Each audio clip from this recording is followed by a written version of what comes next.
हरिः ओम् अलघुफणातपत्रनिचयाग्रसमञ्चितनूत्नरत्ननिर्मलरुचिचेयुगान्ततिमिरम्बुनडञ्चि अकल्मषोल्लसज्जलमुलजेसि యందునవసారసనాళిసితైకభోగముంకలిగిన శేషతల్పమును కైకొనియున్న మహాత్మునొక్కనిన్ వరపీతకౌశేయ పరిధానకాంతి సంధ్యాంబుదరు రుచినిచయంబుగాగ కమనీయ హేమ సంకలిత కిరీటంబురమణ కాంచన శిఖరంబుగాగ మానితమౌక్తిక మాలికా రుచి సానుపతిత నిర్ఝర పరంపరలుగాక చెలువందు నవ తులసీదామకములు లలిత తట ఔషధీలతలుగాగ వరభుజంబులు నికటస్థవంశములగా పదములంగణ పాదప ప్రచయములుగా లలితగతి నొప్పు మరకతాచల విడంబితాత్మదేహంబుగలుగు మహాత్ముహరిణీ హారకలాప పుష్ప నిచయంబుల చెంచదనర్ఘరత్నకేయూరకరాంగుళీయక మహోజ్వల బాహు సహస్రశాఖలొప్పారగ చూడనొప్పి భువనాత్మకలీల అదృష్టమూల విస్ఫారిత భోగవేష్టిత విభాసిత చందన భూరుహాకృతిం విలసత్కుండలిరాజసఖ్యమున ఉర్వీభృత్సమాఖ్యన్ సముజ్వలితోదార శిరో విభూషణ సహస్ర స్వర్ణకూటంబులన్ సాలలియావాసత చారు కౌస్తుభ విరాజద్రత్నగర్భంబులన్ నళినాక్షుండుక నుంగునంగదగే మైనాకావనీ భృద్గతిన్ వరయోగీంద్రులు యోగమార్గముల భావం బంధునేని మనోహర రూపంబుదలంచి ఏ గుణగణ ధ్యానంబుగా వింతుర పురుష శ్రేష్ఠ పరిగ్రహంబునకు నైపొల్పార తద్ధ్యానగోచరమూర్తిం ధరియంతుగాదే పరమోత్సాహుండనై మాధవ అరయ సమస్తభూత హృదయంబులయందు వసించి ఏకమై పరగు సుహృత్ప్రియానుగుణభసిత ధర్ముడవును పరాపరేశ్వరుడవునైతనర్చుచును సజన దుర్లభమైన ఎట్టి సుస్థిరమగు సర్వభూత దయచే పొడగానగవొత్తు వచ్చుత. హరి ఓం శ్రీ గురుభ్యో నమః. మైత్రేయ మహర్షి విదురుడికి గోరూపంలో మారినటువంటి భూదేవి నుంచి అన్ని రకాలైనటువంటి జీవులు మనుషులు అందరూ కూడా ఏ విధంగా తమ ఆశ్రయం కోసం అని చెప్పి ఆ భూదేవిని ఎలాగైతే వాళ్ళు ఆవులో నుంచి పాలు పితుక్కున్నట్టుగా సమస్తమైనటువంటి జీవన ఉపయోగకరమైనటువంటి పదార్థాలన్నిటినీ కూడా సమస్త జీవులు కూడా ఈ భూమండలంలో నుంచి తీసుకునేటువంటి విధానం గురించి అద్భుతంగా విదురుడికి మైత్రేయ మహర్షి చెప్తూ ఉండేటువంటి చతుర్థ స్కంధం 18వ అధ్యాయంలో శ్లోకాలను మనం చూస్తూ ఉన్నాం.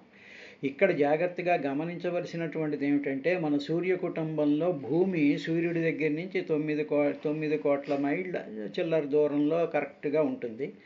సరిగ్గా ఈ సమస్తమైనటువంటి 84 లక్షల జీవరాశులు కూడా పుట్టి పెరిగి మరణించడానికి తగినటువంటి ఎన్విరాన్మెంట్, ఆ తర్వాత భూమండలం మీద ఉండేటువంటి రకరకాలైనటువంటి వాయు పొరలు, అదేవిధంగా భూమి యొక్క పొరల్లో ఉండేటువంటి నీటి యొక్క వనరులు, అవే కాకుండా జీవులు బతకడానికి కావలసినటువంటి ఖనిజాలు, జీవులు బతకడానికి తినేటువంటి ఆహార పదార్థాలు అన్నీ కూడా భూమి మీద ఉండేటువంటి ఒక స్పెషల్ ఎన్విరాన్మెంట్ ఒకటి క్రియేట్ చేయబడి ఆ డిస్టెన్స్లో ఉండి, దీనికి తోడుగా దూరంగా 4 లక్షల మైళ్ళ దూరంలో ఆ చంద్రుడిని పెట్టడం అనేటువంటి ఆ ఎస్ట్రనామికల్ సెటప్ని కానీ మనం గమనించినట్లయితే, ఈ సెటప్ని ఎవరు చేశారు అంటే ఐన్స్టీనో లేకపోతే ఇంకొకడో చేసినటువంటిది కాదు, సైంటిస్టులు చేసినటువంటి సెటప్ కాదు ఇది. ఈ సెటప్ అంతా కూడా భగవంతుడి యొక్క బ్రహ్మాండమైనటువంటి వ్యూహంలో, ప్రణాళికలో ఉంటుంది. ఈ ప్రణాళికలనే మనకి మామూలుగా పాంచరాత్రాగమంలో చతుర్వ్యూహము అంటూ ఉంటారు. చతుర్వ్యూహ చతుర్గతి చతురాత్మ చతుర్భావ చతుర్వేద విదేకపాత్ అనేటువంటి ఆ చతుర్వ్యూహంలో ఒక పార్టుగా ఇది ఉంటూ ఉంటుంది. ఇది ఎలా వచ్చింది అనేటువంటి విషయాన్ని మనకి తృతీయ స్కంధంలో ఆ యజ్ఞవరాహ స్వామి భూమండలాన్ని తీసుకొచ్చి ఈ ప్రాంతంలో పెట్టి తన యొక్క అంటే పరమాత్మలో ఉండేటువంటి సమస్త జీవరాశుల యొక్క సృష్టించబడినటువంటివన్నీ కూడా బతకడానికి, బతికినటువంటి మళ్ళీ మరణించడానికి, మళ్ళీ ఈ సైకిల్ అంతా కూడా రిపీట్ అవడానికి కావలసినటువంటి ఆ ప్రభావము, ఆ శక్తి అదంతా కూడా యజ్ఞవరాహ స్వామి రూపంలో వచ్చినటువంటి శ్రీ మహావిష్ణువు యొక్క ప్రభావం చేత ఇదంతా నిలబడి ఉంది అని మనం గ్రహించినట్లయితే అప్పుడు మనకి భగవంతుడు చేసిందన్నమాట ఇదంతాను అనేటువంటి భావం వచ్చినప్పుడు సర్వత్రా మనం ఏ జీవిని చూసినా, ఏ ప్రాణిని చూసినా, ఏ చెట్టుని పుట్టని చూసినా ఇవన్నీ కూడా పరమాత్మ యొక్క తేజస్సు చేత వృద్ధి పొందినటువంటివే భూమిని ఆశ్రయంగా చేసుకుని అనేటువంటి భావం వస్తుంది. కాబట్టే మన హిందూ సంప్రదాయంలో చెట్టుకి, పుట్టకి, మర్రి చెట్టుకని, ఆ చెట్టుకని, ఈ చెట్టుకని నమస్కారాలు చేయడం, ఆవులకి, గేదెలకి, పాములకి దాని కనిపించినటువంటి ప్రతి దానికి నమస్కారం చేయడంలో ఉద్దేశం ఏమిటి అంటే ఇవన్నీ కూడా భగవంతుడి యొక్క ప్రభావం చేత బయటికి వచ్చినటువంటి విధానాలు అనేటువంటి ఆ బ్రాడర్ పెర్స్పెక్టివ్ అండ్ కాన్సెప్ట్లో నుంచే మనకి ఇంత అద్భుతమైనటువంటి సంస్కృతి ఏర్పడింది అనేటువంటి విశేషాన్ని ఈ విదుర మైత్రేయ సంవాదంలో ఈ చతుర్థ స్కంధంలో మనకి చెప్పబడుతూ ఉన్నది. సరే, ఇది అయిన తర్వాత ఇంకా ఏమిటి పితకబడింది అనేటువంటి విషయాన్ని చెప్తూ 23-24 శ్లోకాల్లో పశవో యవసం క్షీరం వత్సం కృత్వాతు గోవృషం అరణ్యపత్రే చాదుక్షన్ముగేంద్రేణ చ దంష్ట్రిణః క్రవ్యాదాః ప్రాణినః క్రవ్యం దుదుః స్వే కలేవరే సుపర్ణవత్సా విహగాశ్చరం వా చరమేవ చ. ఇంకా మనం చూసినట్టయితే పశువులు ఉన్నాయిగా, అదేవిధంగా క్రూరముగాలు ఉన్నాయిగా, అదేవిధంగా రకరకాలైనటువంటి క్రిమికీటకాలు ఉన్నాయి కదా, కదిలేవి కదలనటువంటి క్రిమికీటకాలు ఉన్నాయిగా. ఇవన్నీ కూడా ఏ విధంగా వచ్చాయి అంటే భూమండలంలో నుంచి ఏ విధంగా వచ్చాయి అనేటువంటి విషయాన్ని చదువు. పశవహతు పశువులైతే మనం చూస్తూ ఉండేటువంటి ఆవులు, గేదెలు, మేకలు, ఈ జింకలు ఇవన్నీ కూడా గోవృషం ఎద్దుని, అంటే ఇక్కడ ఎద్దు ఎవరు అంటే నందీశ్వరుడు. ఆ నందీశ్వరుడిని వత్సం కృత్వా, అప్పుడు నందీశ్వరుని తీసుకొచ్చి అయ్యా స్వామి భూదేవిని నువ్వు ఒక్కసారి టచ్ చేయి, ఒకసారి నీ మూతితో ఒకసారి టచ్ చేయి అంటే నీలో ఉండేటువంటి ఆ శక్తిని భూమండలంలోకి ప్రవేశపెట్టినట్టయితే అప్పుడు భూమిలో నుంచి యవసం క్షీరం, అప్పుడు యవసం అంటే గడ్డి రూపంలో, ఎందుకంటే పశువులన్నీ గడ్డి తింటాయి కాబట్టి యవసం అంటే గడ్డిని, క్షీరం పాలగా ఇచ్చింది. ఏమిటి పాలు ఏమిటి ఇక్కడ అంటే గడ్డి పాల కింద వచ్చింది.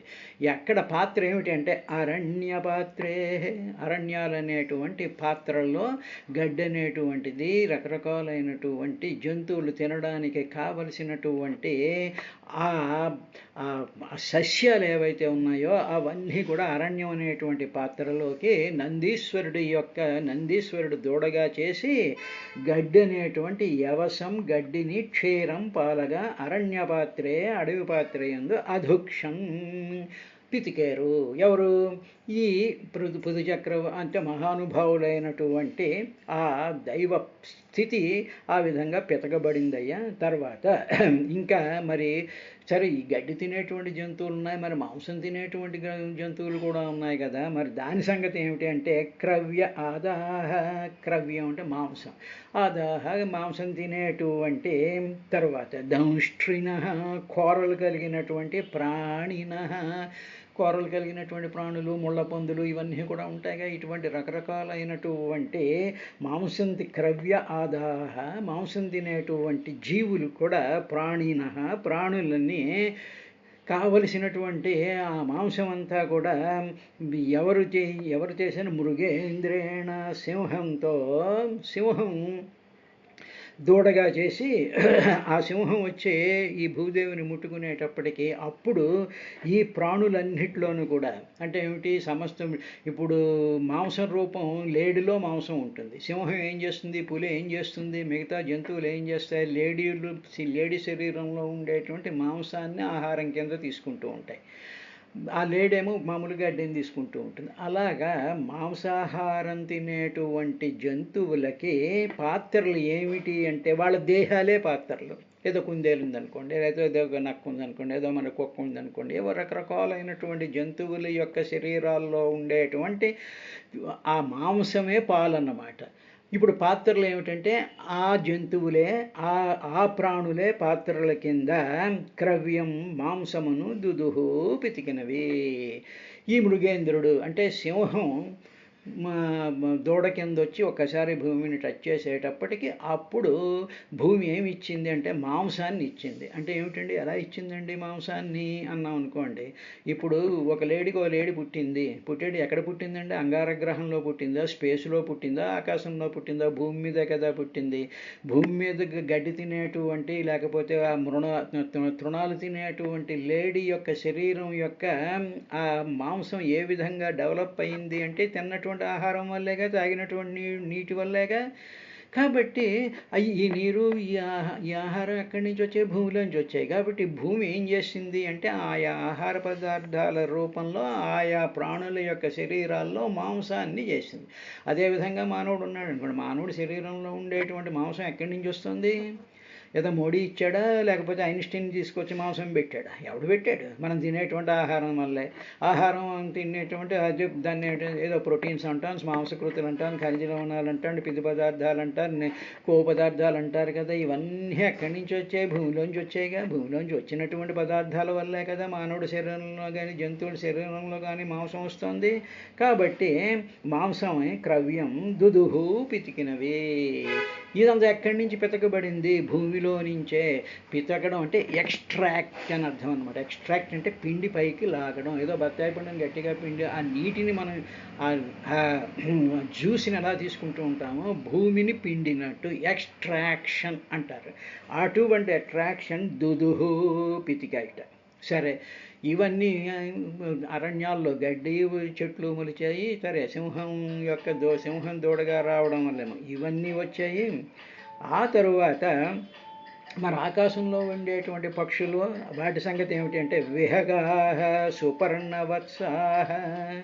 సుపర్ణుడు అంటే ఆ గరుత్మంతుడు వచ్చి ఒకసారి భూమిని ఇలా టచ్ చేసేటప్పటికి అప్పుడు సువర్ణుడు దూడగా వచ్చేటప్పటికి చరం అచరం ఏవ.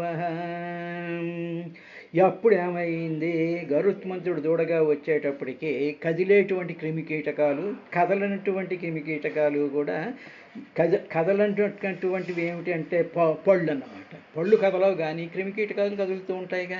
అలాగే పక్షులు కదులుతూ ఉంటాయిగా. పక్షులన్నీ కూడా పళ్ళనేగా తింటాయి, మాంసం ఏదో గెద్దలాంటివి తప్ప మిగతా పక్షులన్నీ ఈ పళ్ళు తింటూ ఉంటాయిగా. అదేవిధంగా కదలన్నటువంటి పళ్ళు కదలవు, పళ్ళు ఇటు అటు పారిపోవు. నిజంగా పళ్ళు మనని చూసి ఇటు అటు పారిపోతే ఇంకా మన జీవితం అనేటువంటిది ఉండదు. కాబట్టి కదలనటువంటివి అచరం ఏవచ, కదలనటువంటి పళ్ళు, కదిలేటువంటి క్రిమికీటకాదులు కూడా. ఆ క్రిమికీటకాదులకి ఈ పళ్ళు అనేటువంటిది ఆహారం కింద మారడానికి గరుత్మంతుడు దూడగా వచ్చి భూమిని టచ్ చేశాడయ్యా, అందువల్ల ఇవన్నీ వచ్చాయి అని చెప్పి విదురుడికి మైత్రేయ మహర్షి చెప్తూ 25వ శ్లోకంలో ఇంకా వట వత్స వనస్పతయ పృథగ్రసమయం పయ గిరయో హిమవత్ వత్సా నానాధాతూన్ శ్వసానుషు. తర్వాత ఇక పెద్ద పెద్ద చెట్లు ఉన్నాయి. సరే గడ్డి వచ్చింది, ఇప్పుడు పెద్ద పెద్ద చెట్లు ఉండేటువంటి ఆపే చెట్లు కోసం అని చెప్పి చెట్లు మర్రి చెట్టుని దూడగా చేసుకుని ఆ మర్రి చెట్టుని అనేక రకాలైనటువంటి రసాలని, అంటే ఆ చెట్ల యొక్క ఆ బెరడులో నుంచి, చెట్ల యొక్క వేళ్లల్లో నుంచి, చెట్ల యొక్క కాండంలో నుంచి, చెట్ల యొక్క కొమ్మల్లో నుంచి, ఆకుల్లో నుంచి కూడా అనేక రకాలైనటువంటి రసాలు ఉంటాయి. ఆ రసాలని మనము రకరకాలైనటువంటి మందుల్లో వాడుతూ ఉంటాం. అవే వాటిని కొంచెం ఎరువుల కింద వేస్తూ ఉంటాం. ఇవన్నీ కూడా వస్తూ ఉంటాయి. కాబట్టి అప్పుడు చెట్లన్నీ కలిసి ఏం చేశాయంటే మర్రి చెట్టుని దూడగా చేసి, ఓ మర్రి చెట్ట నువ్వు వెళ్ళి ఆ పృథివిని టచ్ చేసేటప్పటికి అప్పుడు ఆ పృథివి తనలో ఉండేటువంటి అనేక రకాలైనటువంటి రసాలన్నిటినీ కూడా ఈ చెట్లలోకి ఆవిడ నింపేస్తుంటుంది పాలగా అని చెప్పి వనస్పతయ అంటే వనస్పతులు అంటే చెట్లు. వటవత్సాహ వటవర్షం, అంటే వటవర్షం అంటే మర్రి చెట్టుగా, మర్రి చెట్టుని దూడగా కలిగి పృథక్ రసమయం అనేక రకాలైనటువంటి రసాలతో కూడుకున్నటువంటి చెట్లకి ఆ చెట్లలో అనేక రసాలుగా ఉండేటువంటి పాలను భూదేవిని ఎక్స్ట్రాక్ట్ చేస్తే ఈ చెట్లలో ఆ రసాలన్నీ కూడా వచ్చాయి. ఇవన్నీ రసాలన్నీ ఎక్కడి నుంచి వచ్చాయండి? చంద్రుల్లోంచి వచ్చాయా? సూర్యుడి నుంచి వచ్చాయా? కోట్లాది నక్షత్రాల్లోంచి వచ్చాయి. నక్షత్రాలలో ఒక చెట్టు కాదు కదా, ఒక జీవి బతికేటువంటి లక్షణాలు లేవు. బ్రహ్మాండమైనటువంటి అగ్ని గోళాలు అవి. అదే శుక్రగ్రహం కానీ మనకి దగ్గరగా ఉన్నట్టు శుక్రగ్రహం కానీ ఇటు అంగారగ్రహం కానీ వెళ్ళేటప్పటికి ఈ ఎన్విరాన్మెంట్ ఏమీ లేదు. ఇదంతా యజ్ఞవరాహ స్వామి మనలాంటి మానవుల్ని, బుద్ధిజీవుల్ని, బుద్ధి లేనటువంటి వాసనా జీవుల్ని వీళ్ళందరినీ కూడా దీని మీద తీసుకొచ్చి పెట్టి ఎంత బ్రహ్మాండమైనటువంటి అరేంజ్మెంట్ ఎవడు చేశాడు అంటే యజ్ఞవరాహ స్వరూపంలో వచ్చినటువంటి పరమాత్మ స్వరూపమైనటువంటి శ్రీహరి తీసుకొచ్చి భూమిలోకి ఇవన్నీ తీసుకొచ్చి పెట్టాడు. పెట్టిన తరువాత అప్పుడు మన్వాది మహర్షులందరూ కూడా వచ్చి ఈ భూమండలాన్ని పరిపాలించడం ప్రారంభించారు. ఈ ధర్మాలని, ఈ ప్రాపర్టీస్ ఆఫ్ ది ఎర్త్ని, ఎన్విరాన్మెంట్ని రక్షించడమే మహారాజులైనటువంటి మనువు కానీ, పృథువు కానీ, రఘువంశ మహారాజులు కానీ వీళ్ళందరూ కూడా ఈ సిస్టమ్ని పాడవకుండా రక్షిస్తూ ఉండేటువంటి మహత్తరమైనటువంటి సంస్కారం కలిగినటువంటిది హిందూ ధర్మం. దీన్ని ఇప్పుడు రాక్షస స్వభావాలైనటువంటి వాళ్ళందరూ పాడు చేస్తూ ఉన్నారు. సరే, వాళ్ళ సంగతి వదిలేయండి. తర్వాత గిరయ, ఇక పర్వతాలు ఉన్నాయిగా, ఆ పర్వతాలన్నీ కూడా వత్సాహ హిమవంతుడికి నమస్కారం పెట్టి, స్వామి నువ్వు రావయ్యా దూడ కింద వచ్చినట్లయితే భూదేవి పాలిస్తుంది. ఏమిటి భూదేవి ఇచ్చేటువంటి పాలు ఏమిటంటే శ్వసానుషు. స్వామి మేమందరం పర్వతాలం కదా, మా పర్వతాలకి నువ్వు రాజువి, నువ్వు మా అందరిలో కన్నా గొప్పవాడివి, కాబట్టి నువ్వు దూడ కింద వెళ్ళి భూమిని టచ్ చేసినట్లయితే అప్పుడు భూమి ఏం చేస్తుందంటే మా సానువుల యందు, మా పర్వతాల యొక్క వాలుల యందు నానా ధాతు అనేక రకాలైనటువంటి రంగులతో కూడుకున్నటువంటి ధాతువులు అంటే మామూలుగా రాళ్ళు, రకరకాలైనటువంటి మల్టీ కలర్డ్ డైమెన్షన్స్తో, మల్టీ కలర్స్, మల్టీ డైమెన్షన్ కలిగినటువంటి అద్భుతమైనటువంటి రంగుల రాళ్ళన్నీ కూడా ఈ పర్వతాల యొక్క సానువుల్లో ఉంటాయి. అదేవిధంగా ఈ వజ్రాలు కానివ్వండి, వైడూర్యాలు కానివ్వండి, మాణిక్యాలు కానివ్వండి, నీలాలు కానివ్వండి, ఏది తీసుకున్నా సరే ఈ ధాతువులన్నీ కూడా మనకి దొరికేటువంటివి ఈ పర్వత ప్రాంతాల్లో దొరుకుతూ ఉంటాయి. కాబట్టి అలంకరణ సామగ్రి, మానవులకు అలంకరణ సామగ్రి కింద భగవంతుడి యొక్క భూషణాలంకారాల కింద కావలసినటువంటి రాళ్లను కూడా ఈ భూమిలో నుంచే పర్వతాల సానువుల్లో వచ్చాయి అనేటువంటి మహత్తరమైనటువంటి విషయం ఎక్కడి నుంచి వచ్చిందండి? భూమిలోంచి వచ్చింది. ఈ భూమిని ఎవరు పెట్టారండి? పరమాత్మ పెట్టాడు.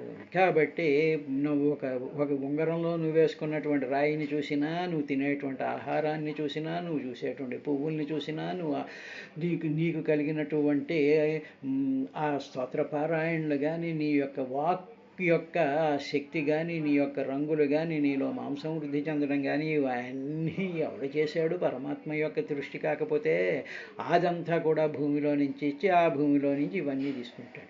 అదేవిధంగా దీన్ని సింపుల్గా ఎలా అర్థం చేసుకోవాలనుకోండి, ఇంట్లో యజమాని ఉంటాడు. ఇంట్లో యజమాని ఉండి ఏం చేస్తాడు? చిన్నపిల్లల నుంచి పెద్దవాళ్ళకి, ముసలివాళ్ళందరికీ కావలసినటువంటి సామాన్లన్నీ కూడా ఇంట్లో తీసుకొచ్చి నీట్గా పేర్చేస్తాడు. ఎవరికి కావాల్సినటువంటి ఏదో పిల్లాడు ఉన్నాడు, వాడికి సైకిల్ కొని ఇంట్లో పెట్టేస్తాడు. ఏదో వంటింట్లో పని చేసుకోవడానికి కావాల్సిన ఆవాలు, వీవాలు, మిరియాలు ఇవన్నీ అక్కడ పెట్టేస్తుంటాడు. ముసలాళ్ళకి కావాల్సినటువంటి మందులు, వాడు పడకలు ఇవన్నీ చేస్తూ ఉంటాడు. ఇవన్నీ ఇంటి యజమాని ఏ విధంగా అయితే అమర్చి ఆ కుటుంబం యొక్క వ్యవస్థను సజావుగా జరిగేటువంటి విధంగా చేస్తూ ఉంటాడో కుటుంబ పెద్ద. అందువల్ల జగత పితరో, ఈ జగత్ అంతటికి తండ్రి అయినటువంటి పరమాత్మ చేసినటువంటి అరేంజ్మెంట్ ఇది అనేటువంటి విషయం మనం గ్రహించుకోవాలి తప్ప, ఎవడో గుళ్ళో ఏదో 4 కుర్చీలు అటు సర్దించి వీడు చేసేస్తుంటే వీడెవడో మహానుభావుడు, వీడు చాలా గొప్ప పనులు చేసేస్తున్నాడు అనేటువంటిది కాదు. మనం ఆ ఆలోచనలు మానేసేసి అంతా కూడా పరమాత్మ చేస్తున్నాడు. జగత్ అంతర్బహిష్యత సర్వం వ్యాప్య నారాయణ స్థిత అనేటువంటి భావం నిత్యము కూడా హృదయంలో పెట్టుకుని మన కన్ను, మన మాట, మన చెవి, మన స్పర్శ, మన ఆలోచనలు, మనకు కలిగినటువంటి రోగాలు, ఆరోగ్యాలు, అనారోగ్యాలు, సుఖాలు, సంతోషాలు ఇవన్నీ కూడా మనలో ఉండేటువంటి ఆయనే నింపుతూ ఉన్నాడనేటువంటి భావాన్ని ఇదే ఈ స్వరూపం అంతా కూడా ద్వాదశాక్షరి మంత్రం యొక్క గొప్పతనం అనేటువంటి విశేషాన్ని మనం గుర్తుపెట్టుకుంటూ ఉండాలి. సరే, ఇవైన తర్వాత సర్వే స్వముఖ్యవత్సేన స్వే స్వే పాత్రే పృథక్పయ సర్వకామదుఘాం పృథ్వీం దుదుః పృథుభావితాం. సరే ఓ విదురా, ఇవన్నీ విన్నావు కదా. ఇప్పుడు ఈ విన్నటువంటి దాన్ని నీకు ఒక సమప్ చేస్తాను నేను అంటూ, సర్వే సకల ప్రాణులు అంటే మనం చూస్తూ ఉండే 84 లక్షల జీవరాశులు స్వముఖ్యవత్సేన ఆయా ప్రాణులలో చాలా ముఖ్యమైనటువంటిది, బలవంతమైనటువంటిది, ఇన్ఫ్లుయెన్స్ చేయగలిగినటువంటి ప్రముఖుణ్ణి దూడగా స్వే తమ పాత్రయందు పృథక్ వేరువేరుగా పాలను తయారు చేసుకోవడం ప్రారంభించాయి అని చెప్తారు. సకల ప్రాణులు కూడా తమ జాతిలో ప్రముఖమైనటువంటి ప్రాణి. చెట్లన్నింటిలోనూ మర్రి చెట్టు పెద్దది కాబట్టి మర్రి చెట్టుని దూడం చేశారు. ఏదో ఆవులు, దోళ్ళు, మేకలు వీటిలన్నింటిలో కూడా ఎద్దు గొప్పది కాబట్టి నందీశ్వరుని తీసుకొచ్చి దూడగా చేశారు. అదే సిద్ధులందరిలోనూ కూడా కపిలుడు మహాసిద్ధుడు కాబట్టి ఆయన్ని దూడ కింద చేశారు. అదేవిధంగా పర్వతాలన్నింటిలోనూ కూడా హిమవత్ పర్వతం ఉన్నతమైనటువంటిది కాబట్టి ఆయన్ని దూడ కింద చేసి ఇంపార్టెంట్ కింద చేశారు. ఇలాగన్నమాట. సర్వే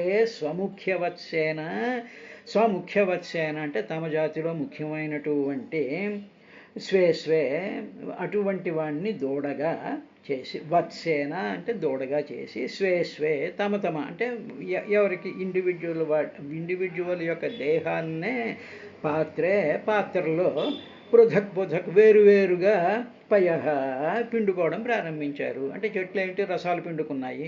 ఈ జంతువులన్నీ మాంసాన్ని పిండుకున్నాయి. మిగతా మాంసాహారం కానిటువంటి జంతువులంతా గడ్డిని పిండుకున్నాయి. అదేవిధంగా ఇలాగన్నమాట అందరూ. సరే, అదేవిధంగా సాధకులైనటువంటి వాళ్ళు సిద్ధుల్ని, తర్వాత వేదాలని, తర్వాత ఉపనిషత్తుల్ని, ఏదో పురాణాలని, వీటిని పిండుకుంటూ వాటి యొక్క రసాన్ని ఆస్వాదించుకుంటూ వాళ్ళ జీవితాన్ని వాళ్ళు గడుపుతూ ఉంటారు.